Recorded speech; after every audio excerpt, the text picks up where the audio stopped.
Boa tarde, bem-vindos a mais uma conversa com Serralves, uma iniciativa que se insere na SOL, Serralves Online Experience, uma plataforma de Serralves para articular com os seus públicos e disponibilizar conteúdos vários no âmbito de diversas temáticas da sua esfera de intervenção. E porque a reflexão e também a interação com os territórios faz parte da missão da Fundação de Serralves, designadamente por via de diversas parcerias com municípios fundadores, hoje teremos como tema Cultura e Desenvolvimento Territorial. E connosco temos, a quem desde já muito agradeço, em nome da Fundação de Serralves, Jorge Barreto Xavier, uma figura bem conhecida de todos nós, desde logo pelos cargos de responsabilidade que tem desempenhado ao nível local, ao nível nacional, como vereador, como diretor-geral das artes, como secretário de Estado da Cultura e agora, novamente, num desafio, num cargo na administração local e assumindo também a responsabilidade de comissariado de uma das candidaturas à Capital Europeia da Cultura.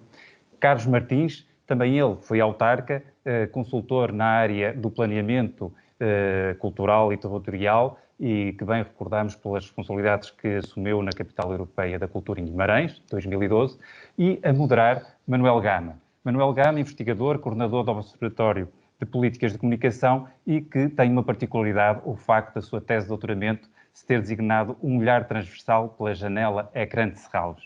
A todos muito obrigado.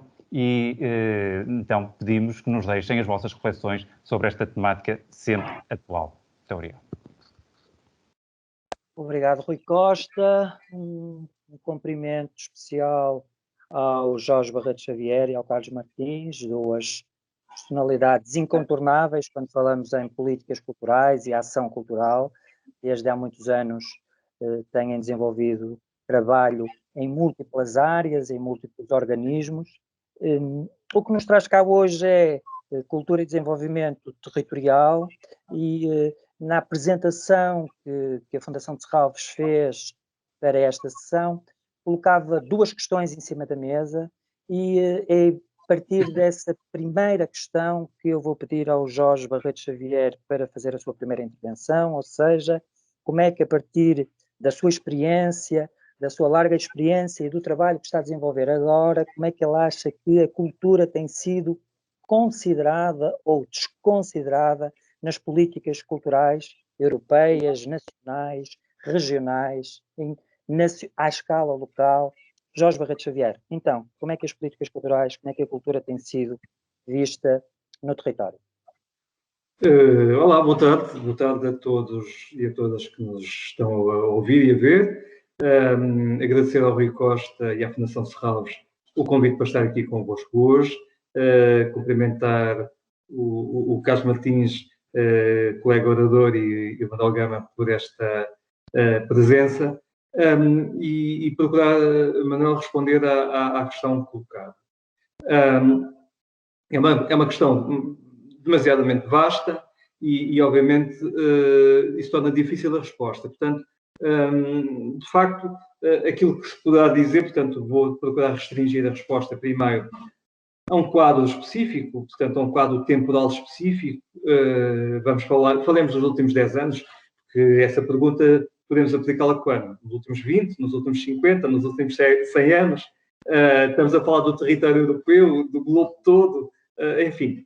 Portanto, ou seja, a consideração ou a desconsideração das políticas culturais ou da presença da cultura no quadro das políticas gerais é, obviamente, um tema complexo e a sua abordagem não é fácil. Por um lado, eu queria dizer que não podemos associar exclusivamente a ideia de consideração ou desconsideração da cultura ao orçamento da cultura. Como nós bem sabemos, ao longo dos anos discute-se muito o valor do orçamento da cultura e como a importância da cultura se associa ao orçamento. Por um lado, isso é verdade, porque obviamente a cultura precisa, e nomeadamente os responsáveis pelas políticas culturais, seja a nível europeu, seja a nível nacional ou a nível local, precisam de meios, precisam de recursos para desenvolver as políticas culturais. E, portanto, naturalmente, o montante disponível para a despesa é um montante importante. Mas, sendo um montante importante, não é, diria eu, proporcional à importância da cultura nas políticas gerais. Ou seja, nós vamos dizer, por exemplo, hoje o orçamento da cultura rondará entre os 0,6% e 0,7% do orçamento de Estado, não é mais do que isso. O que corresponde, imaginem, a 0,3% do PIB. Como podem perceber, estamos a falar de um montante muito baixo em termos relativos, não é? O nosso PIB, grosseiramente, se considerarmos por volta dos 200 mil milhões de euros, e depois dissemos que a cultura tem como orçamento na casa dos 220 milhões de euros, conseguimos perceber da diferença de valores, não é? Em termos de orçamento atual, estou a descontar os valores pagos pela RTP, porque a RTP, por si só, que hoje em dia está integrado no orçamento da cultura, gasta-se mais com a RTP do que o orçamento todo da cultura, se fizermos uma comparação. Mas dito isso, a verdade é que, em termos proporcionais, a presença da cultura nas políticas públicas não pode ser medida exclusivamente pelo seu montante orçamental, que também não se reduz ao orçamento de um Ministério da Cultura, porque, de facto, existe as políticas culturais, no contexto dos governos europeus, nomeadamente, estão distribuídas por vários ministérios. Os ministérios dos negócios estrangeiros têm políticas culturais, os ministérios da educação têm políticas culturais, às vezes até os ministérios da defesa as têm, e assim sucessivamente. Portanto, há uma presença das políticas culturais para lá dos ministérios da cultura. Isto falando dos governos nacionais. Depois, obviamente, quando há governos regionais, no caso de Portugal, existe para as regiões autónomas da Madeira e dos Açores, ou os governos locais, que serão as autarquias locais, seja ao nível de Câmara, seja ao nível de Junta de Freguesia. E nestes vários parâmetros, e falamos agora da cultura enquanto política pública, nacional, regional ou local, a cultura tem, nomeadamente, tem-se verificado em termos dos orçamentos nacionais, falando da componente orçamental, que houve um pico até determinado período da nossa história, nomeadamente até o início do século XXI, e que depois do século XX, desde o início do século XXI até hoje, o orçamento da cultura baixou e essa quebra nunca mais teve um aumento sustentado. Houve uns picos no governo Sócrates, depois uma quebra relevante no governo Passos Coelho, houve uma subida pequenina, para que seja claro, no primeiro governo de Costa. Aliás, não esquecer que o primeiro ano do governo de Costa teve menos dinheiro para a cultura do que o último ano do governo de Passos Coelho. As pessoas às vezes esquecem-se dessas coisas e é bom que não as esqueçam. E o aumento que atualmente existe nos orçamentos é absolutamente circunstancial em termos práticos. Essa é a componente, digamos, orçamental. Mas em termos da sua importância, de facto, as políticas culturais e a presença do Estado nas políticas culturais têm uma dimensão muito superior em termos de influência ao seu orçamento. Nós não podemos esquecer que a gestão do património cultural do Estado corresponde a uma responsabilidade imensa face àquilo que é a população em geral, a gestão daquilo que são os nossos museus, aquilo que são os palácios, aquilo que é o património arqueológico ou construído, ou o património móvel, portanto, ou o património imaterial. Portanto, a proteção e a gestão desse património é extremamente relevante para a alma de um país, para a alma de uma comunidade, e não tem preço. Portanto, não é aferível pelo montante de um orçamento. E é claro que depois, se virmos quanto dinheiro é que nós aplicamos às artes vivas e à presença e à participação cidadã, verificamos que às vezes esses montantes deixam muito a desejar em relação àquilo que nós gostaríamos que acontecesse. No caso português, de facto, em termos relativos, mesmo considerando o grau da nossa riqueza nacional, nós gastamos menos com as artes vivas do que a maior parte dos países europeus. Os incentivos são baixos em termos relativos, se compararmos com a Espanha, com a França, com o Reino Unido, ou com a República Checa. Enfim, os nossos incentivos são, de facto, mais baixos, não só em termos absolutos, como em termos relativos. Agora, dito isso, no quadro europeu, nós sabemos que, na dimensão europeia, a cultura nas políticas europeias é considerada uma área subsidiária de intervenção da União Europeia. Ou seja, a União Europeia tem um conjunto de domínios de intervenção prioritários, como as políticas de desenvolvimento regional, as políticas da coesão social, as políticas da agricultura, mas aquilo que acontece com a cultura é que a cultura é uma área subsidiária da intervenção europeia. Significa isto que compete aos governos nacionais, em primeiro lugar, promover as políticas culturais, no contexto do seu território estatal, e que a União Europeia contribui complementarmente para essas políticas, nomeadamente para valorizar a presença de um sentido europeu da cultura no contexto dos territórios dos seus Estados, os intercâmbios entre os agentes culturais, a valorização da tradução literária, a valorização da formação dos agentes.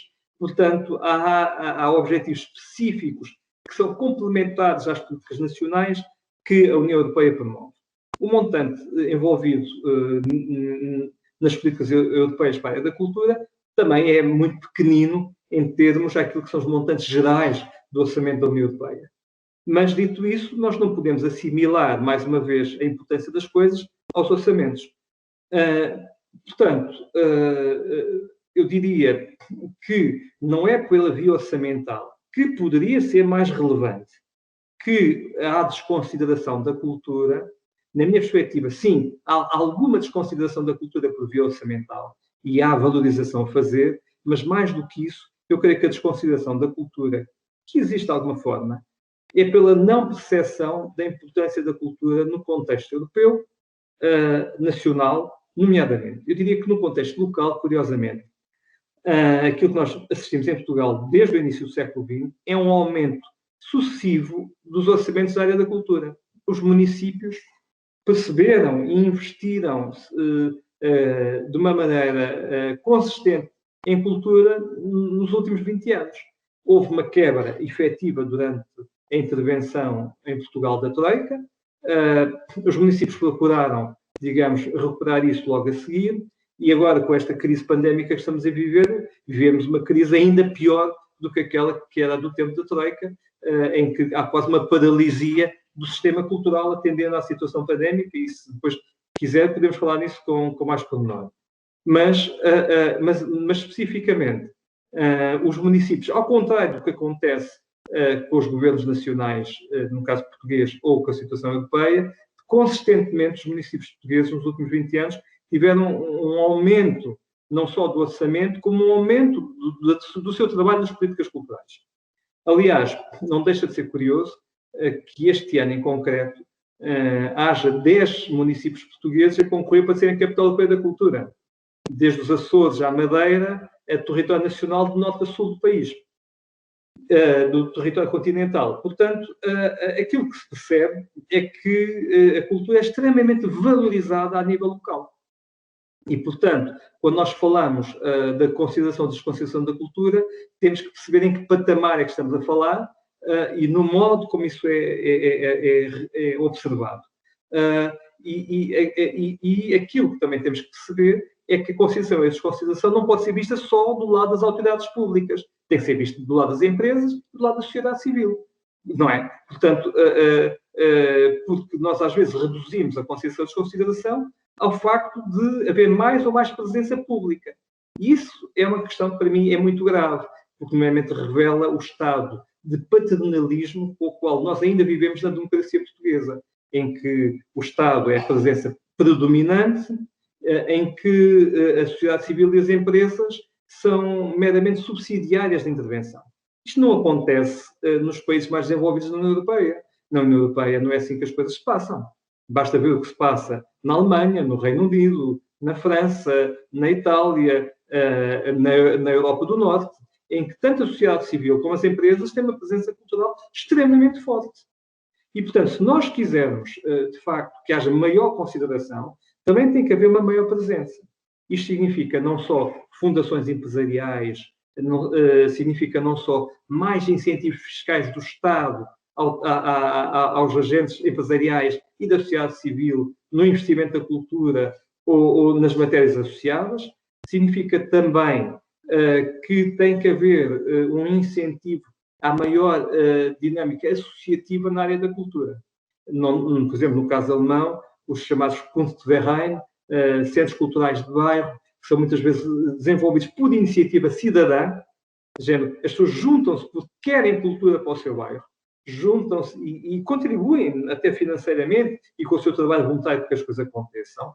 É uma dinâmica de base que, no caso português, tem presença, nomeadamente, na cultura amadora, nas várias formas de cultura amadora, que é uma cultura muito desvalorizada em Portugal, apesar de ser importante, mas que precisa de uma nova vaga.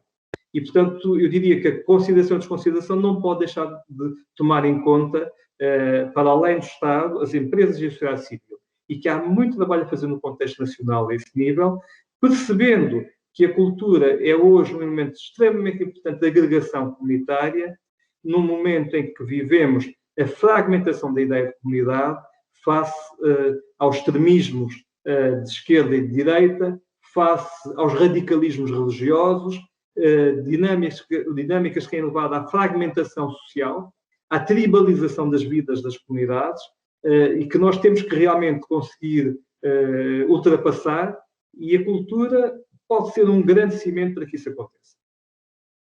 Muitíssimo obrigado, Jorge Barreto Xavier. A pergunta era abrangente e este olhar, primeiro a partir dos últimos 10 anos, mas depois recuando mais um bocadinho até ao início do século XXI, este olhar primeiro também nacional, mas depois lançando pontos para a realidade internacional. Foram aqui sublinhados muitos aspectos muito importantes, a questão de as questões orçamentais são importantes, mas não podem ser só isso, só a partir do orçamento que nós observamos a consideração ou desconsideração da cultura, a presença da cultura não só no Ministério da Cultura, mas noutros ministérios, a importância também do poder local, a importância da sociedade civil e das empresas, em que todos devemos estar comprometidos na definição e na implementação de políticas culturais. Falou de alguns tópicos já para pensarmos no futuro, falou num assunto incontornável que vamos ter daqui a bocado, que é o impacto da Covid, por um lado, e por outro lado, o facto de termos 10 cidades portuguesas que estão efetivamente a preparar o futuro nesse sentido, a preparar uma candidatura à capital europeia da cultura, e é o mote, é a ligação perfeita para o Carlos Martins. O Carlos Martins esteve particularmente envolvido em Guimarães, capital europeia, 2012, entre muitas outras atividades. Carlos, muitíssimo obrigado pela participação mais uma vez, e fazia-te exatamente a mesma pergunta que foi feita ao Jorge Barreto Xavier: como é que a cultura tem sido considerada ou desconsiderada nas políticas europeias, nacionais, regionais, locais? Pega, Carlos, por onde quiseres. Obrigado pela presença. Muito obrigado, Manuel. Só antes, uma nota prévia. Não sei se me estão a ver, que eu estou aqui com algumas dificuldades na net. Não sei se conseguem ver, que eu tive aqui uma quebra de eletricidade. Ainda não sei se já recuperou. Muito boa tarde a todos. Quero agradecer muito ao Rui e a Serralves pelo convite. Também cumprimentar o Manuel Gama, por quem tenho uma grande estima e uma grande admiração do seu trabalho como investigador e como pensador da cultura. Ao Jorge, que já há muitos anos nos vamos cruzando, fomos simultaneamente autarcas, cada um na sua terra, já no início deste século, e fui acompanhando o seu percurso e o seu pensamento. E, acima de tudo, queria saudar as pessoas que se juntaram a nós hoje. Eu pensava que ao fim de um ano de confinamento já ninguém tinha paciência para conversas online, e afinal estamos aqui mais de 100 pessoas, o que significa que, independentemente daquilo que o Jorge falava, da consideração ou não das políticas culturais por parte dos diferentes governos, nos diferentes níveis, há muitas pessoas que se interessam por este tema e há muitas pessoas que desejam refletir sobre ele. E eu, se calhar, colocava aqui um ponto de vista se calhar mais imediato em relação a este assunto. Pensar em políticas públicas, quando estamos em fevereiro de 2021, sobre qualquer setor, não podemos deixar de considerar este mesmo contexto e as dificuldades com que estamos a viver e aquilo que à nossa frente paira que é, acima de tudo, uma grande incerteza. E, portanto, se algumas questões fariam muito sentido e eram muito estáveis e sobre o qual nós passamos anos a discutir nos últimos anos faziam todo sentido, eu acho que hoje é importante parar para pensar um pouco mais e olhar para esta realidade e neste contexto e no meio deste nevoeiro de incerteza tentar separar tentar destacar algumas questões, aquilo que era o antes, aquilo que está a ser o durante, alguma coisa que pode ser o depois, e começando se calhar por uma nota geral, que é a importância destes debates. Embora pareça que os debates da cultura são sempre iguais, ou um conjunto de artistas que se queixam do sistema, ou um conjunto de agentes culturais que tentam justificar a sua própria presença neste setor e a importância do setor, e ficamos muitas vezes fechados em circuitos fechados, passa a expressão, e num silo, a discutir connosco próprios as mesmas coisas, tentar demonstrar a importância vital da cultura no investimento público, na vida das comunidades, no desenvolvimento dos territórios, e tenho muito receio que estes debates acabem por ficar nesse circuito fechado e não consigam sair, e aquilo que o Jorge dizia é muito importante, é falar para fora e falar com as pessoas que estão fora do sistema, e acima de tudo aqueles que têm a responsabilidade em nome coletivo, democraticamente, também de aplicar os recursos, sejam eles financeiros ou outros, mas neste caso, neste contexto, a questão económica não é de menor importância, neste e noutros setores.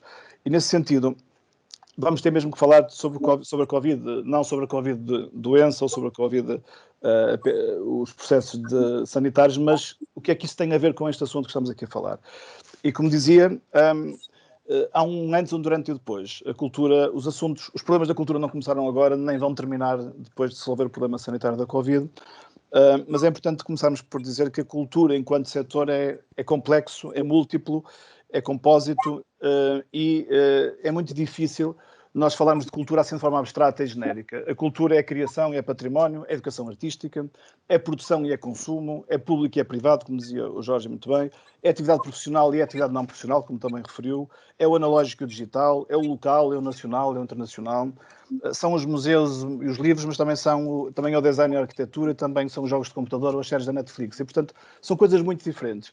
E tentar encontrar um único argumento de análise ou de proposta de política pública, quando a realidade é tão complexa e tão múltipla, é muito difícil e é sempre um exercício bastante pouco aconselhável. Mas, de qualquer forma, quando há um Ministério da Cultura, quando há pelouros da cultura nos municípios, há uma responsabilidade sobre este conjunto de questões e que muitas vezes, como o Jorge dizia, não podem ser vistas apenas na perspectiva da decisão política pública, mas sim o que é que a comunidade quer destas coisas, o que é que ela quer, o que é que ela entende ser o contributo deste conjunto de produtos, de serviços, de bens, de experiências, de encontros, desencontros, que estas diferentes dimensões da nossa vida coletiva nos trazem e o que é que queremos que elas sejam também enquanto motores de desenvolvimento, motores como dizia o Jorge, também de inclusão, de desenvolvimento económico, desenvolvimento social, desenvolvimento educativo, urbano, etc.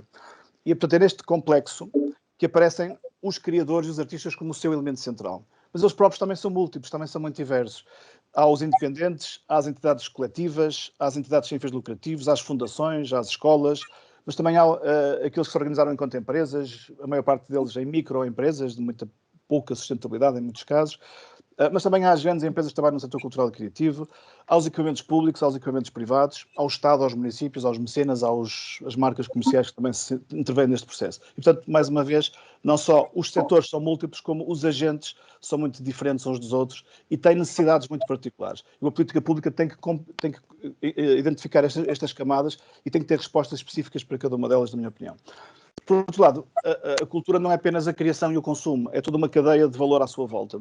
Desde a educação, desde a investigação, a distribuição, a preservação, o arquivo, etc. Portanto, há um conjunto de elementos que entram no processo. E quando se fala num concerto, como se falou muito recentemente, a quantidade de entidades que não são diretamente agentes culturais e que ficaram penalizados pelo facto da atividade cultural não estar a acontecer. E, portanto, este complexo não fica fechado, como disse há pouco, dentro de um conjunto de entidades e pessoas que são os agentes culturais. É muito mais complexo em termos, e o impacto é muito maior em termos sociais.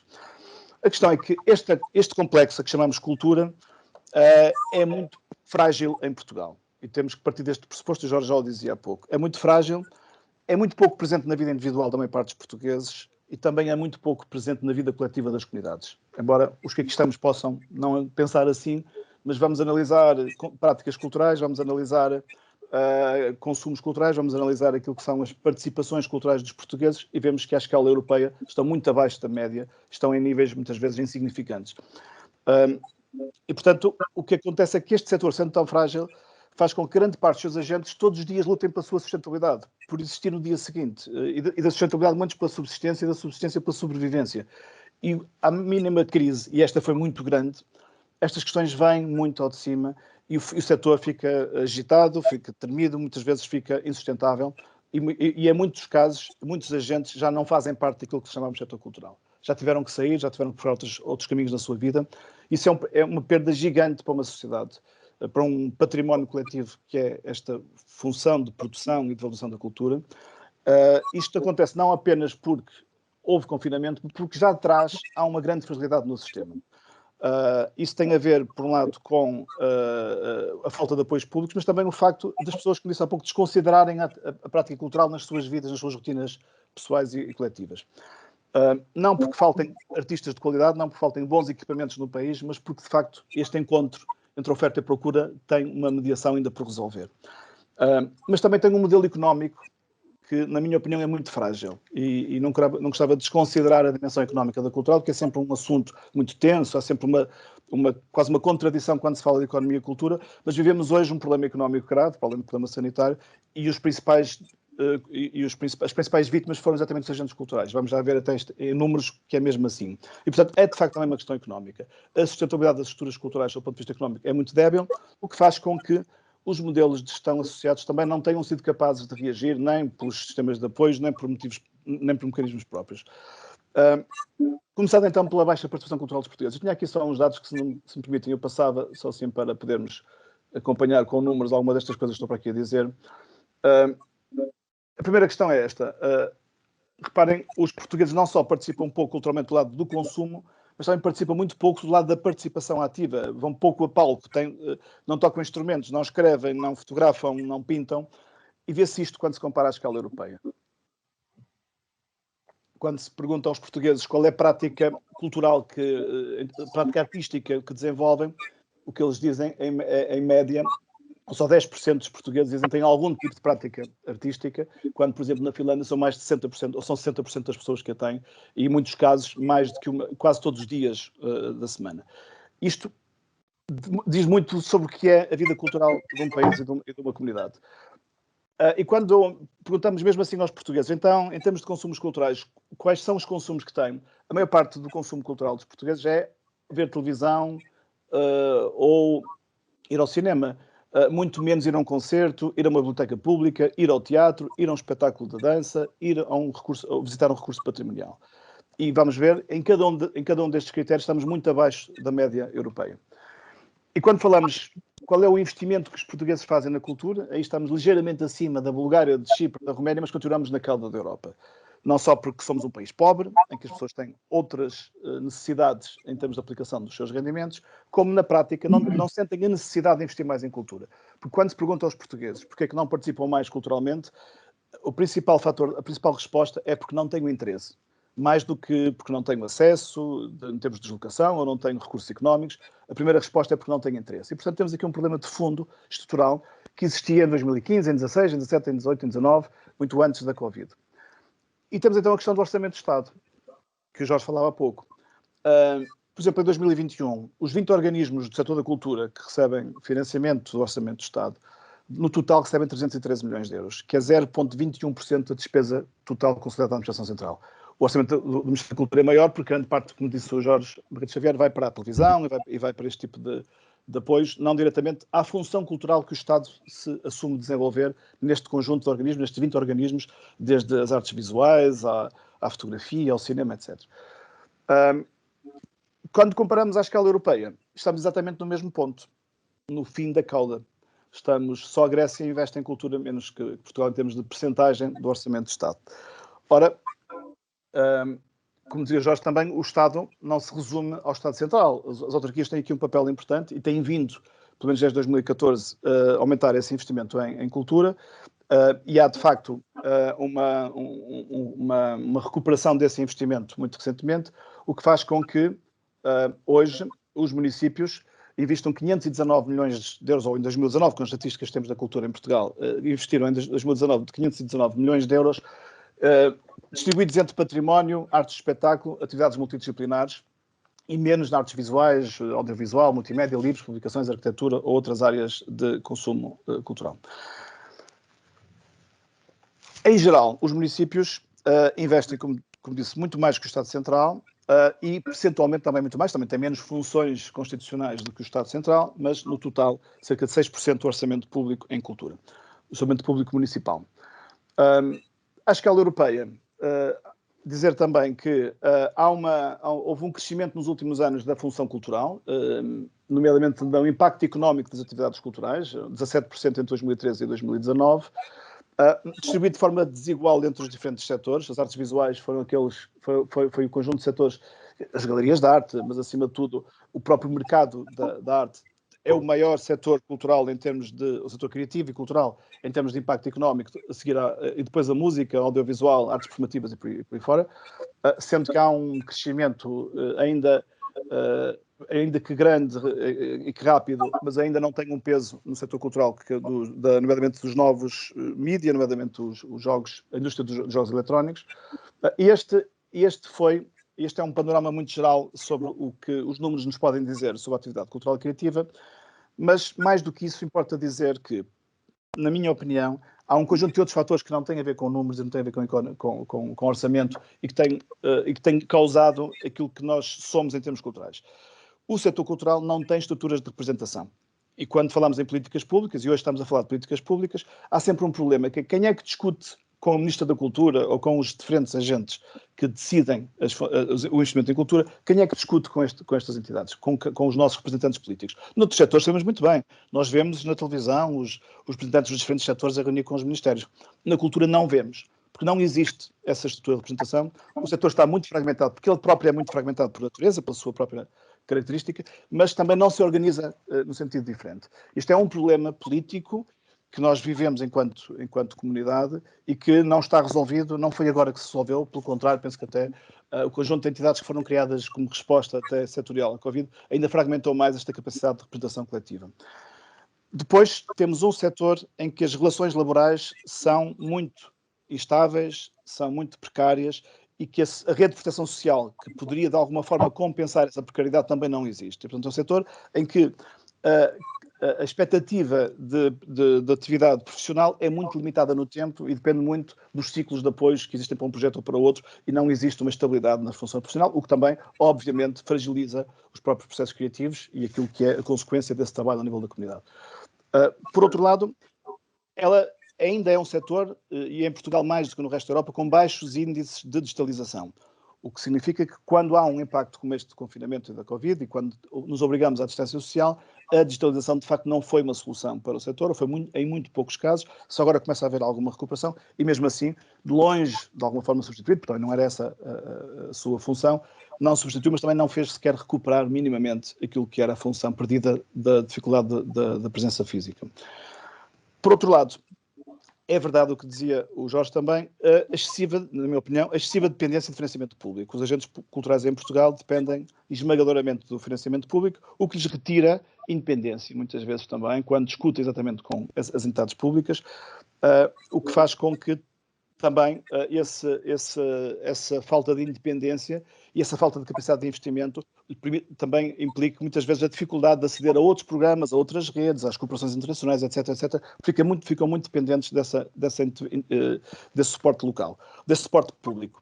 Muitas vezes municipal, e quando é municipal nós também sabemos que muito deste investimento na cultura resulta em festivalização da atividade cultural. Muitos festivais, muitos eventos, pouca atividade corrente, pouco trabalho a nível da criação de novos públicos, da literacia cultural, da mediação, da criação de rotinas e práticas culturais nas comunidades e muito mais investimento ao nível do efêmero, do pequeno evento ou do grande festival, o que obviamente também se repercute na falta de rotinas de participação cultural.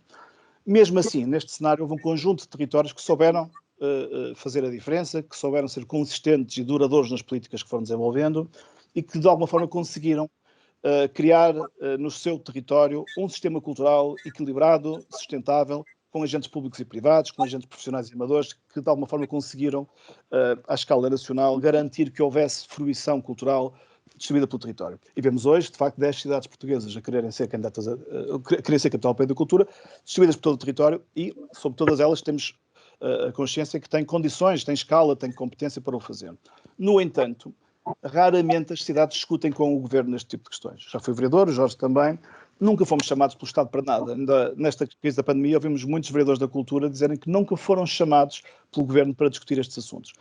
Não faz nenhum sentido. Se queremos ter um país equilibrado, se queremos ter um país coeso, se queremos que as cidades médias sejam lugares bons para viver, para trabalhar, também para produzir e consumir cultura, precisamos também que a política pública se faça não numa distância entre o Terreiro de Paz e o resto do país, mas numa capacidade de diálogo, de colaboração e de distribuição de uma governação multinível. Há funções que devem ser feitas a nível local, há funções a nível central. Não podemos é ter este silêncio ensurdecedor na relação entre as partes. Entrando agora no durante, o que é que aconteceu, o que é que está a acontecer neste momento, neste setor, daquilo que podemos aferir, ainda, como disse, nesta névoa de incerteza, nesta dificuldade de interpretar os sinais, mas há coisas que são mais ou menos evidentes e começam a ser muito claras. A primeira é que, obviamente, a crise sanitária deu origem a uma grande crise económica, e entre crise sanitária e crise económica há uma crise gigante no setor cultural. E essa crise não é igual em toda a cadeia de valor do setor cultural. Ela, ao cancelarmos atividades que implicavam o encontro presencial, ao tornarmos muito difícil sobreviver um conjunto de organizações e de agentes, o que acontece é que em algumas partes da cadeia de valor, nomeadamente na produção, na distribuição, na exibição e no consumo cultural, aí há uma paragem quase total da atividade cultural. Talvez um pouco menos na investigação ou no arquivo e na preservação, também ainda de forma relevante na educação e na criação artística. E, portanto, temos um problema que embora seja mais denso, mais concentrado na dimensão da distribuição e do consumo cultural, no momento da apresentação, no momento em que o público se encontra com o objeto artístico, não deixamos de ter problemas em toda a cadeia de valor, o que vai gerar também impactos a médio prazo muito mais estruturais do que só essa coisa de voltar a fazer os eventos e vai estar tudo igual. Não vai estar com certeza igual, porque o setor foi atropelado por esta onda gigante da crise e que vai implicar que uma recomposição de todo o setor em toda a sua cadeia de valor e, portanto, tentar recuperar essas fragilidades antigas acrescentadas destas novas dificuldades. O setor cultural, de facto, é dos mais impactados pela crise económica e pela crise da Covid. Estima-se que à escala europeia que haja uma perda de pelo menos 31% do valor económico dos agentes associados à atividade cultural. Mais do que isso, o setor cultural, junto com o transporte aéreo, com os dados que foram publicados muito recentemente pela União Europeia, num trabalho em conjunto com as associações de direitos de autor, é o maior setor em termos de perda, ou é o setor que tem mais perda em toda a atividade económica de todos os setores. Portanto, 31% de perda no setor cultural e criativo, 31% nos transportes. Muito mais que o turismo, mais que o automóvel, a manufatura, o comércio, etc, etc. E, portanto, de facto, se queremos ter uma recuperação económica transversal a toda a Europa e a cada um dos países, nós temos que considerar que há setores que foram muito mais prejudicados que outros. E penso que esse ainda não é muito claro, embora se fale genericamente sobre este assunto. Estes números não são muito discutidos e uma das coisas que nos falta, de facto, é números, é gente a investigar este tipo de questões. Falava ontem com o Manuel Gama, que dizia que o trabalho fantástico que a Universidade de Minho está a fazer a este nível teve que ser interrompido porque os próprios investigadores tiveram que trabalhar em projetos financiados e não conseguiram financiar um projeto de investigação, ou não sei se não conseguiram, se não tentaram, mas de facto não há projetos de investigação em Portugal hoje financiados que estudem os impactos no setor cultural da Covid. E vemos, com alguns dados internacionais que vão surgindo, que eles são muito maiores do que noutros setores, na restauração, no comércio local, quando nós todos os dias vemos na televisão exatamente o oposto, ou pelo menos não se diz desta forma. E é muito importante termos essa consciência. Precisamos de mais dados, precisamos de mais estudos. No entanto, esta perda não é igual, mesmo dentro do setor cultural, não é igual em todos os subsetores. Os setores que mais perdem são as artes performativas, a música e as artes visuais.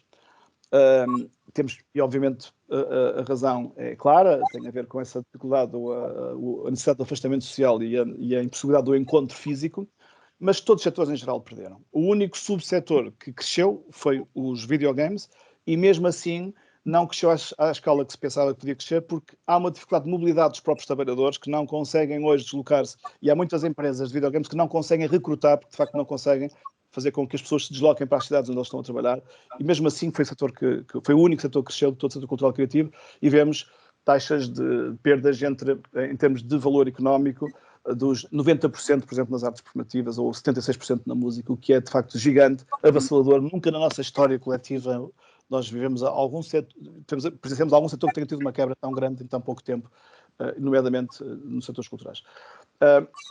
As consequências começam também a ser de médio e longo prazo.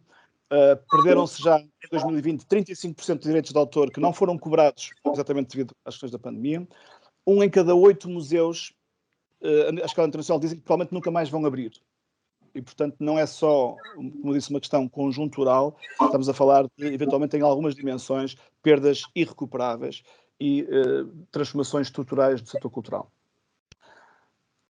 Quando se perguntam às pessoas, então, assim que reabrirem as atividades, sejam elas as culturais ou outras, está disposto a voltar a consumir? Ou seja, quando se pergunta sobre o nível de confiança que as pessoas têm nas diferentes funções, por exemplo, ir a um centro comercial, ou ir a um teatro, ou um cinema, ou assistir a um espetáculo, ou viajar de avião, ou viajar num cruzeiro, na área da cultura, ou na área, por exemplo, do cinema, 46% das pessoas dizem que mesmo que abra amanhã a possibilidade de ir ao cinema, provavelmente vou esperar uns meses até que o faça. 16% dizem vou esperar uns anos e 6% dizem nunca mais na vida quero ir ao cinema. Quando se fala em espetáculos, música, concertos, etc., teatro, 46% dizem também que provavelmente nos próximos meses não vou, mesmo que amanhã eu possa passar a frequentar estes espaços. 21% as pessoas dizem que vão demorar anos a voltar a frequentar e 6% que nunca mais na vida vão fazer. O que estamos a falar aqui não é de nenhuma certeza absoluta, tem a ver com níveis de confiança. E, de facto, nós precisamos atuar urgentemente na confiança. E não chegou, e não tem chegado as campanhas em que dizemos a cultura é segura. Vemos que não. As pessoas não respondem ainda a esse tipo de estímulo. Precisamos trabalhar muito mais essa dimensão, de gerar confiança, de gerar, de novo, a sensação de segurança e acreditar que estes números possam ser diferentes no médio prazo. Isto faz com que, por outro lado, também haja... se as pessoas não estão a frequentar ou não querem frequentar este espaço, então o que é que passam a frequentar? Que tipo de consumos passam a ter? Dou só um número. Em 2020 a Netflix cresceu 36 milhões de subscritores, dos quais 25,9 nos primeiros 6 meses, e hoje já são mais de 200 milhões de subscritores. E, portanto, alguma coisa substitui aquilo que as pessoas deixam de frequentar. Qual é o problema disso? Uma coisa é eu ir ao concerto na minha rua, ou na minha cidade, ou no meu país. Outra coisa é todo o mundo estar a consumir o mesmo tipo de conteúdo de uma multinacional americana que fornece uma única cultura, uma única visão do mundo, com muito pouca diversidade. Há uma única língua, uma única forma de ver o mundo que está a apresentar-se como a única forma de consumir cultura para muita gente. Isto é altamente preocupante, não apenas pela perda da nossa diversidade cultural à escala local, mas para aquilo que acontece à escala internacional. E, portanto, a estrutura do setor cultural deve preocupar-se muito com responder a isto. Quer em políticas públicas, quer os próprios agentes. Encontrar formas alternativas, plataformas alternativas de distribuição dos seus conteúdos, para não ficarmos reféns de um funil que são as grandes outlets de distribuição de consumos de conteúdos culturais em suporte digital, e que é altamente preocupante, na minha opinião, para aquilo que são as culturas, a necessidade da diversidade cultural local e nacional, pelo menos. O que faz também que, ao haver este tipo de transformação, aumenta o gap social. Aqueles que têm acesso a este conjunto de recursos continuam a ter experiências culturais, aqueles que não têm acesso deixam de ter, pura e simplesmente. E, portanto, vamos aumentar ainda mais o fosso social, que já era grande. Em paralelo, por exemplo, a venda de livros em Portugal, se eu tenho dados para o primeiro semestre, diminuiu 28% em 2020, no primeiro semestre.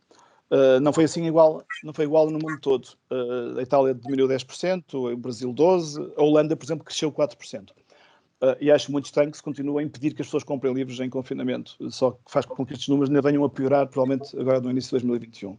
Não consigo compreender, a não ser que se queira que toda a gente passe a consumir apenas Netflix como única forma de consumir cultura.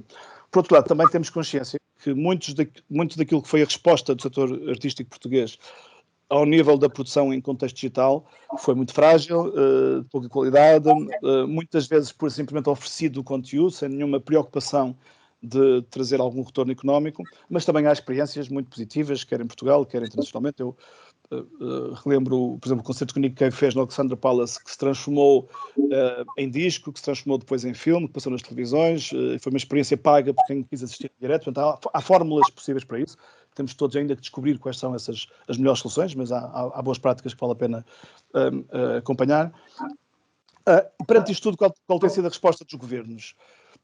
Quase sempre e só respostas de curtíssimo prazo, manutenção das empresas, manutenção dos postos de trabalho, mas quase nunca, e em Portugal muito menos, com a consciência da especificidade dos setores culturais e criativos.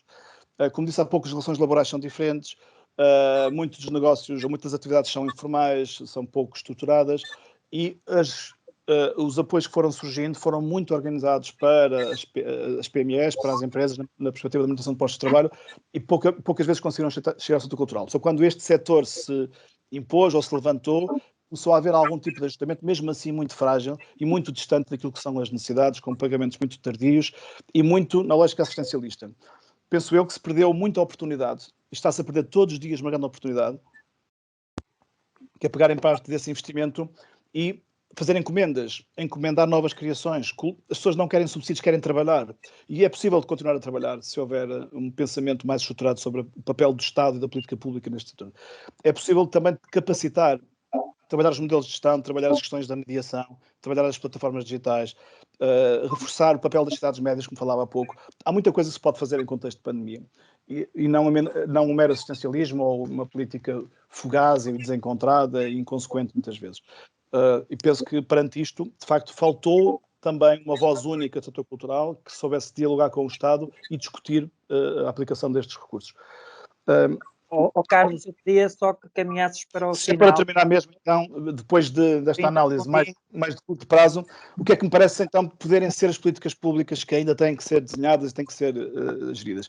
Nós vivemos um fim de um ciclo autárquico, temos aqui em 2001 vão surgir, temos eleições autárquicas, vão surgir uns novos corpos autárquicos, e era muito importante que houvesse um debate sério nesta campanha eleitoral, nestas eleições, sobre qual é que pode ser o papel das cidades na cultura, mas também estamos a entrar num quadro comunitário em que se diz que nunca houve tanto dinheiro para distribuir pela Europa, e é importante também perceber o que é que se quer fazer com o setor cultural criativo no âmbito desse quadro comunitário, a nível da Europa 2030, mas também aquilo que são os fundos regionais que são aplicados em Portugal. E tem havido muito pouco debate do setor cultural sobre este assunto, está muito ausente desta discussão. Muitas coisas já foram decididas e passaram ao lado dos agentes. Mais uma vez, falta voz, falta atenção, falta reflexão, porque as pessoas estão muito preocupadas com a sobrevivência, é compreensível, mas é neste momento também que se tomam as decisões mais importantes para os próximos 7 anos, e elas estão a ser tomadas, em minha opinião, ao arrepio das necessidades específicas que tem este setor. Compreendemos isso quando perguntamos às pessoas, então, em que é que preferem investir? Em comprar vacinas ou ventiladores, ou investir numa criação artística ou na compra de um instrumento musical? É normal que haja uma resposta mais imediata, mas exatamente, se olharmos a 7 anos de distância, um quadro comunitário de 7 anos, temos que pensar para além disto. E temos que pensar que é importante reagir rapidamente à quebra de rendimento do setor, mas também é muito importante gerar novas formas de rendimento do setor. Isto implica saber quais são as práticas culturais que podem surgir no próximo ciclo, implica nós estudarmos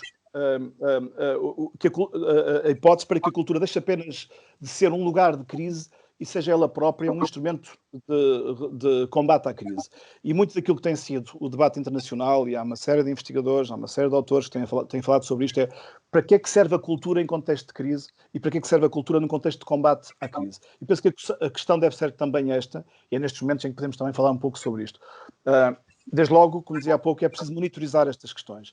É preciso conhecermos a realidade, é preciso conhecermos a mudança diária que está a acontecer no setor. Não temos esses instrumentos, precisamos de investir nestes instrumentos. Parte deste dinheiro pode ser exatamente para que investigadores possam trabalhar a tempo inteiro nestas questões e produzir informação e conhecimento útil a todo o setor. É preciso, aos artistas, é preciso dar trabalho e não apenas subsídios, é preciso melhorar os mecanismos de gestão, é preciso, como disse, trabalhar na recuperação da confiança, é preciso repensar práticas culturais, é preciso convencer os decisores sobre este papel da cultura no combate à crise, é preciso mais investimento de facto, e é possível, e nesse investimento, enquadrar a cultura nos planos de recuperação. Eu só relembro, só para mostrar muito rapidamente, qual foi o documento, o tal Plano Costa e Silva, tinha lá uma área sobre cultura e criatividade, sobre arte, cultura e criatividade. E o que dizia, e parece-me altamente redutor, muito frágil, de facto, e houve muito pouca reação sobre isto, a cultura servia para ter artes visuais nas infraestruturas e equipamentos públicos, para trabalhar alguma questão do digital, e concordo em absoluto, montar uma série de redes, de cineteatros, arte contemporânea, residências artísticas, trabalhar o saber português, ou seja, artes e ofícios tradicionais, e residências artísticas em contexto rural e em contexto de espaços verdes e na perspectiva que eles chamam das eco-residências artísticas, programas de arte e floresta e a integração do património natural e cultural. E é só isto. Parece-me muito curto, parece muito fraco e penso que todos os que se interessam por este assunto têm que trazer este debate ao debate político, têm que convencer os políticos a sentar-se à mesa e discutir estas questões. Obrigado. E temos que convencer as pessoas da importância da cultura no bem-estar social individual, que será o principal fator de política pública nos próximos anos pós-Covid. Obrigado, Carlos. Temos aqui muitos tópicos, teríamos aqui muitos tópicos em cima da mesa se tivéssemos conversa para 2 horas. Pedia ao Jorge, passo já a palavra ao Jorge Barreto Xavier, eu tomei muitas notas, mas na realidade não vou perder o tempo com as minhas notas. Pedi-lhe só com este panorâmica que o Carlos lançou, como é que podemos olhar o futuro, e o futuro a partir do território e das cidades que estão a repensar-se e a pensar-se para 2027 serem capitais europeias da cultura. Pois, ora bem, o tempo está a passar, não é? E depois do Carlos ter colocado estes dados todos sobre a mesa, que são muito úteis, mas que foram também longos, já não temos muito tempo para conversar. Mas eu vou procurar, de facto, no pouco tempo que resta, dizer alguma coisa sobre isso.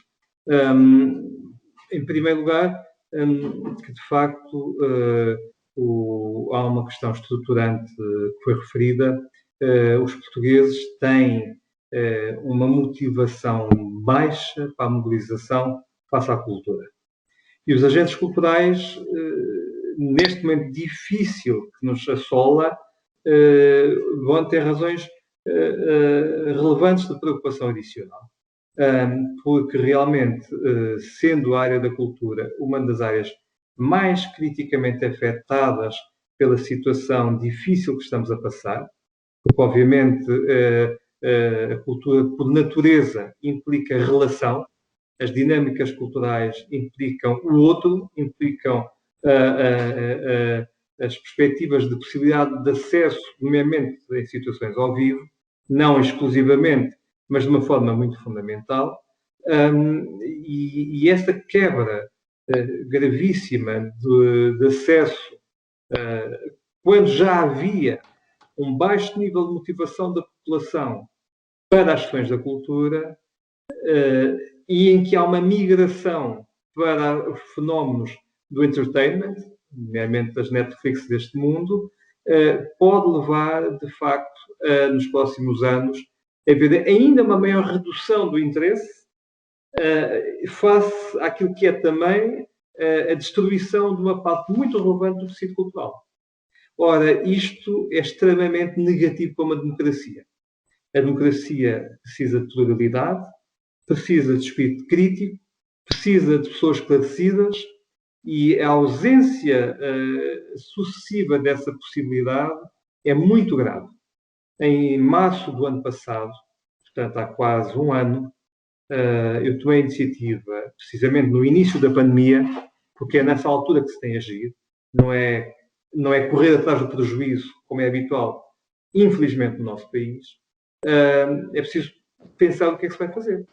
E, de facto, na altura tomei a iniciativa, convidei um conjunto de intelectuais e agentes culturais portugueses e fizemos um manifesto que foi publicado no Jornal Público, portanto é consultável, foi no março do ano passado, em que nós propusemos um conjunto de medidas para responder às necessidades da política cultural e do setor da cultura face à pandemia.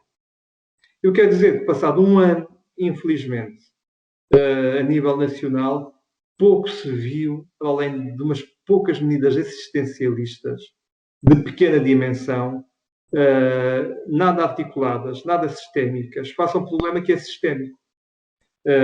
Note-se que na França e na Alemanha, por exemplo, foram tomadas medidas muito rápidas, com montantes muito mais elevados. Mais uma vez, não estamos a falar, não só em termos absolutos, mas também em termos relativos.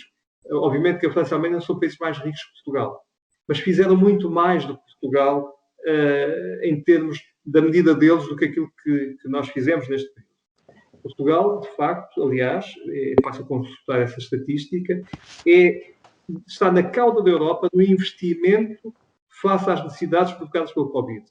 É dos países que menos gastou no contexto europeu com a crise do Covid. E, portanto, isto é muito relevante para perceber como a resposta tem sido fraca, tem sido uma resposta assistencialista, tem sido uma resposta com uma falta de visão enorme que nos vai custar a todos muito. Mas vai-se custar essencialmente ao setor cultural, porque é dos mais afetados. Sendo que o tecido cultural português estava a estruturar-se de uma maneira mais forte nos últimos 10, 15 anos, e que agora sofreu este rombo imenso, quando, ao mesmo tempo, é percepção possível de se verificar que nos últimos 20 anos, primeiramente o setor da economia criativa, no qual se integra uma parte importante do setor cultural, correspondeu a um dos elementos de crescimento mais interessantes no contexto europeu, na criação de emprego, na criação de valor acrescentado, na criação de novos negócios, de uma nova visão para o mundo. É muito estranho que nós não tenhamos capacidade a nível nacional de dar resposta às questões. E o que é que era preciso? Era preciso, o Carlos referiu, e nós referimos isso no documento que fizemos há um ano atrás, um conjunto de medidas que passam, de facto, por encomendas, que passam por incentivos fiscais, que passam por apoio ao emprego, que passam por seguros de trabalho, que passam pela possibilidade de criação de novas linhas de formação e qualificação. Enfim, há um conjunto de coisas que podem ser feitas e que não estão a ser feitas. E que nos coloca numa posição assustadora. Como nós temos uma sociedade civil muito fraca, e como foi referido pelo Carlos Martins, onde o grau de associativismo e de organização profissional dos agentes culturais é também muito fraco, o grau de pesquisa sobre as oportunidades também é fraco. Nós depois, de facto, vivemos numa situação difícil. Hoje, há muitas pessoas da área da cultura que já não vão voltar a trabalhar nesta área, porque, digamos, dependiam de trabalhos diretos que neste momento não são possíveis. Há pessoas da área da cultura a passar fome, pessoas que estão com dificuldades gravíssimas na sua vida pessoal e que estão sem vida profissional e que estão com situações psicológicas extremamente difíceis. E o modo como, de uma forma, eu diria, quase insensível, tem havido uma falta de resposta, é algo que realmente custa muito perceber. Nós vivemos uma situação de emergência nacional. Nós precisamos de respostas rápidas, por um lado, estratégicas, por outro lado, visionárias, por outro, e tudo isso nos falta. Falta-nos rapidez, falta-nos estratégia e falta-nos visão. E, portanto, face a isso, eu espero, sinceramente, que, apesar de tudo, quem me gostaria muito de não estar a dizer isto. Eu não tenho uma felicidade em estar a dizer isto. Eu não teria problema nenhum em estar a dizer bem do governo. Que bom que seria se eu pudesse estar a dizer bem. É óbvio que eu posso dizer bem das boas medidas que foram tomadas. E foram tomadas algumas boas medidas. Deu-se alguns apoios. Isso é bom. Mas é muito insuficiente. E portanto, face à situação que vivemos, infelizmente não posso fazer melhor. Gostava de poder dizer melhor, porque apesar de não ser da mesma cor política do governo, eu não divido a vida entre os bons e os maus, entre dizendo bem dos meus amigos e dizendo mal daqueles que são meus adversários. Isso para mim é uma tonteria e limita o discurso democrático. Portanto, quando nós podemos dizer bem de quem faz bem, independentemente da cor política, da crença religiosa e por aí fora, que bom, o que significa que vivemos numa sociedade plural em que somos capazes de reconhecer uns aos outros. Portanto, dizer bem é uma coisa que vale a pena, independentemente da parte da sociedade à qual nós pertencemos. Mas eu não posso dizer muito bem, porque sinceramente não acho que as coisas estejam a correr bem. E eu acho que há muito mais que se podia fazer e faltam à vontade de ter proposto um conjunto de medidas que, infelizmente, nem essas nem outras estão a acontecer. Portanto, eu gostaria, de facto, de ver nessa situação uma melhoria que implica realmente um pensamento urgente e uma ação rápida e não é depois desenhar e anunciar coisas que demoram meses a acontecer. Há muita gente que não pode esperar meses e temos que ter essa noção e essa sensibilidade. Face às capitais da cultura, isso, felizmente... Era mesmo isso. Uhum. Sim, sim, à questão das capitais da cultura, ainda bem que há 10 cidades a desenhar projetos nesta área, porque nós não podemos viver só no curto prazo. Temos que viver no curto prazo, mas temos que preparar o médio e longo prazo. Estes projetos que as cidades envolvidas estão a desenhar são projetos que, obviamente, têm uma incidência de médio e longo prazo, e eu espero que, independentemente de quem seja o município vencedor desta corrida em Portugal, que haja não só uma aprendizagem de cada área, de cada município e dos municípios da zona envolvente que estão a concorrer, como que o coletivo dos municípios que estão concorrentes possam entre si gerar articulações para o futuro. Eu creio que isso é extremamente importante e acredito que não é porque nós estamos em pandemia que este trabalho não deve ser feito, antes pelo contrário. É muito importante nós prepararmos o futuro e julgo que este conjunto de cidades, ao estarem a fazer estas apostas, estão a fazer algo muito bem feito e que ainda bem que estão a fazer. Jorge, só para concluir, como é que, sendo o tema desta conversa, cultura e desenvolvimento territorial, como é que uma iniciativa como a Capital Europeia da Cultura poderia transformar o panorama cultural de Oeiras, por exemplo? Qual seria a grande pedra de toque, o grande contributo de um mega evento como é uma Capital Europeia da Cultura? Num minutinho, Jorge, se fosse possível. É possível. Oeiras está na zona mais rica do país. É o segundo município que gera mais riqueza para o país, depois de Lisboa e antes do Porto. Mas é um município que, tendo uma vida cultural muito interessante, tem muito para crescer na área da cultura e para que a cultura seja um contributo estruturante ao desenvolvimento urbano. Por isso, aquilo que nós estamos a fazer, aquilo que foi decidido pelo município, pelo Presidente da Câmara, pelo coletivo da Câmara e pela Assembleia Municipal, é que a cultura pode, de facto, ser bem para desenvolvimento, para um novo ciclo de desenvolvimento para o Concelho de Oeiras. Oeiras teve um ciclo em que acabou com as barracas e foi o primeiro município do país a acabar com o problema das barracas. Desenvolveu, com o Dr. Isaltino Moraes, uma dinâmica para a atração de empresas que fez com que ele seja o segundo município do país com o maior número de grandes empresas instaladas e que, de facto, é hoje um município na área da ciência e da tecnologia e das áreas de valor acrescentado extremamente importante no contexto nacional e internacional. E Oeiras escolheu a cultura como um parâmetro importante para o seu novo ciclo de desenvolvimento. Por isso, independentemente de sermos ou não sermos capital da cultura, é óbvio que estamos a lutar para o ser, esta componente vai ter crescimento no contexto de Oeiras, mas também na área metropolitana de Lisboa, com quem estamos a articular este projeto. Falou aí numa palavra importante de articulação e ao bocado disse que havia uma enorme falta de articulação entre a escala nacional e a escala municipal. Acha que projetos desta natureza conseguem também fortalecer a relação entre os municípios e fortalecer a relação com a administração central, ou mais com os municípios do que com a administração central? A experiência que nós estamos a ter é de uma articulação muito interessante com os municípios da zona envolvente a Oeiras. Ou seja, este projeto tem-nos ajudado a aproximar, estamos a trabalhar muito nessa aproximação e, portanto, já está a valer por si esta oportunidade. No contexto nacional, eu vejo a administração pública central muito afastada do processo,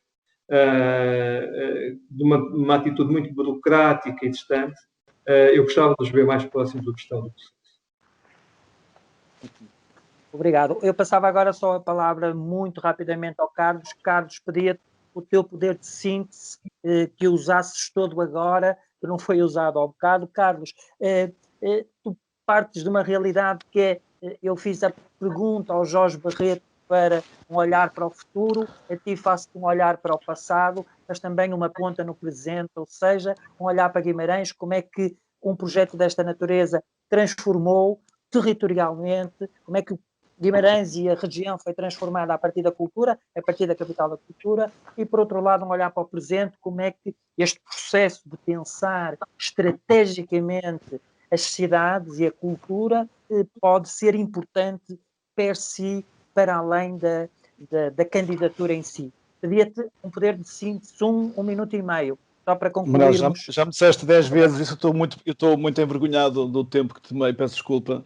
Eu entusiasmei-me e não olhei para trás, peço imensa desculpa. Não te preocupes. Do tempo que tomei há pouco. Deixa-me só dar uma nota prévia sobre a questão que o Jorge falava há pouco.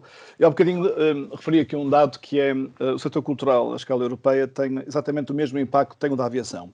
Deixava só aqui uma piada, que não é uma piada, é uma provocação, que é que o senhor governo de Portugal faça o mesmo com a cultura que fez com a TAP. Se tem tanta preocupação com um setor que teve exatamente o mesmo impacto, que é o da aviação, que investe os mesmos 1,2 mil milhões ou os mesmos 4 mil milhões que vai investir na TAP, na cultura, e teremos uma recuperação dos 31% perdidos, como foi eu acho que, agora a sério, de facto, a política pública também é investir. Às vezes dizemos que não é só dinheiro, mas também é dinheiro. Neste momento é muito investir. É muita questão do investimento. Mais do que o apoio é o investimento. E se quer, de facto, um país robusto socialmente, um país em que o conhecimento, de facto, seja um fator de desenvolvimento, a cultura é essencial como a educação. E, portanto, não consigo compreender que se trate com migalhas aquilo que tem esta importância transcendente para um país e numa economia de conhecimento também para a sua afirmação, para a sua competitividade, para a sua atratividade. E, portanto, se nos preocupamos com a TAP, eu aí tenho opiniões muito particulares sobre o assunto, preocupemos também com um setor que está a apanhar exatamente o mesmo rombo que apanhou a da aviação. Pronto, isto é uma nota lateral. Sobre as capitais europeias da cultura, eu vejo o assunto, e no caso de Guimarães, eu acho que é um bom exemplo na perspectiva daquilo que eu quero dizer. Um evento é só um evento. O evento tem um valor, mas não podemos resumir a atividade cultural ou a vida das cidades aos eventos. Os eventos são aceleradores, são momentos em que se encontra no tempo e no espaço um conjunto de atividades, mas não podemos resumir a vida cultural das cidades aos eventos. O que está a acontecer e o que aconteceu em Guimarães é que Guimarães recebeu o título de Capital Europeia da Cultura porque tinha uma política sustentada de investimento na cultura, porque tinha feito um investimento sólido ao nível da capacitação dos agentes culturais, ao nível dos equipamentos, ao nível do património, ao nível da criação artística, ao nível da programação cultural, nomeadamente do Vila Flor, que é muito relevante à escala internacional, não é só em Portugal. E mereceu naturalmente a possibilidade de ter uma Capital Europeia da Cultura. Fez acelerar alguma destas coisas, mas também que aconteceu num período muito crítico, foi quando, exatamente no dia 1 de janeiro de 2012, a Fundação Cidade de Guimarães, por decreto, foi obrigada a extinguir-se no dia em que ia começar a sua Capital Europeia da Cultura, porque a Troika obrigou que as fundações culturais fossem extintas se não tivessem uma atividade 50% de receitas próprias ou o que era. E, portanto, foi um momento muito complicado. Mas o que ajudou a fazer foi exatamente essa transição entre uma cidade industrial dependente de um setor tradicional em perda, que era o têxtil, para uma cidade que hoje tem outras formas de gerar valor económico, valor social, valor educativo, em que a universidade teve aqui um papel central também, nas escolas que abriu, nos investimentos que se fez também ao nível da investigação num conjunto de setores. E, portanto, eu vejo a Capital da Cultura como esse acelerador, não vejo como um fim em si próprio, não vale nada enquanto evento, vale muito se servir uma política, servir um objetivo de longo prazo. Felizmente, as 10 cidades que estão a candidatar-se em Portugal estão a fazer isso. Eu vou conhecendo mais ou menos o que está a acontecer e todas têm este discurso em que o processo é mais importante que o resultado, em que a capacitação dos agentes é mais importante do que estar em palco em 2027, que a dimensão internacional é algo que nós precisamos muito da nossa atividade cultural, também pode ser aqui muito valorizada, porque as cidades se obrigam a trabalhar à escala europeia. Um dos critérios de seleção de uma Capital Europeia da Cultura é a dimensão europeia, portanto, trabalhar em redes europeias, com artistas europeus, com temas que também que sejam só nossos, mas também de dentro para fora, daqui para a Europa. E, portanto, vejo que as cidades vão fazer muito bem esse trabalho. Aquilo que eu espero é que por um lado, não se perca essa energia e que as 9 cidades que não tiverem o título, que não deixem de investir em cultura, e acontece muito essa ideia de que estou a concorrer a um título, perdi o título, não invisto mais. Então, se era estratégico, não é por não ter o título que deixa de ser estratégico, e portanto o que eu acho, preocupa-me essa ideia de competição pelo título mais do que pelo processo cultural em si, ou desenvolvimento em si. E também espero que o Governo saiba acompanhar isto de uma seguinte forma. O Governo português anunciou que ia investir, através de fundos comunitários, portanto o dinheiro vem dos europeus, mas também por decisão do Governo português, 25 milhões de euros na cidade que vier a ter o título de Capital Europeia da Cultura em 2027, não só para 27, mas também para o processo de preparação nos anos anteriores e pós-Capital Europeia da Cultura. Aquilo que eu espero é que haja um esforço para que desses 25 milhões de euros, parte seja investido nas cidades que não tiverem o título. A Itália fez isso, por exemplo, a Itália investiu nas cidades que foram finalistas, que passaram à segunda fase, deu-lhes a oportunidade de serem capital nacional da cultura, e foram 3 ou 4 cidades, e receberam um investimento público também para isso. E, portanto, acho que o país precisa de cidades médias robustas, com sistemas culturais fortes. Cada vez o nosso sistema cultural depende mais de Lisboa, não pode ser assim. Precisamos que o país seja mais equilibrado e coeso, e precisamos de cidades também equilibradas e coesas. E a cultura, se é motivo de investimento destas cidades estes anos, continua a ser, mas também que haja a responsabilidade, a nível central, de se perceber este esforço que os municípios estão a fazer e que também se invista, que não se gaste todo o dinheiro num sítio, mais uma vez, na ideia de ter um grande evento, mas sim distribua este esforço por aqueles que estão a fazer um bom trabalho a nível de planeamento e de estratégia da sua capital para a cultura. Obrigado, Carlos Martins, muitíssimo obrigado. Desculpa eu ter falado muito no tempo, mas o meu papel é ingrato. Não, culpa minha, peço desculpa. Muitíssimo obrigado ao Carlos Martins, muitíssimo obrigado ao Jorge Barreto Xavier, que teríamos aqui conversa para muito mais tempo, mas o Rui Costa pediu-me para demorarmos no máximo 1h15. Estamos a 1h14 na nossa conversa, portanto vou passar a palavra ao Rui Costa, agradecendo mais uma vez a vossa atenção e disponibilidade para esta conversa. Rui Costa. Obrigado. Pois, e de facto, cumpre-me apenas, em nome da Fundação de Serralves, agradecer muito aos oradores, ao moderador, que com o seu pensamento estruturado, a sua vasta experiência, também com os dados que nos trouxeram, partilharam connosco uma reflexão sobre cultura e desenvolvimento territorial. E deixar um convite para amanhã, às 18 horas, uma nova conversa com o tema A propósito da produção fotográfica de Manuel de Oliveira. Será com o escritor e crítico literário Pedro Mexia, que estará à conversa com António Preto, diretor da Casa do Cinema Manuel Oliveira. Muito obrigado, até amanhã.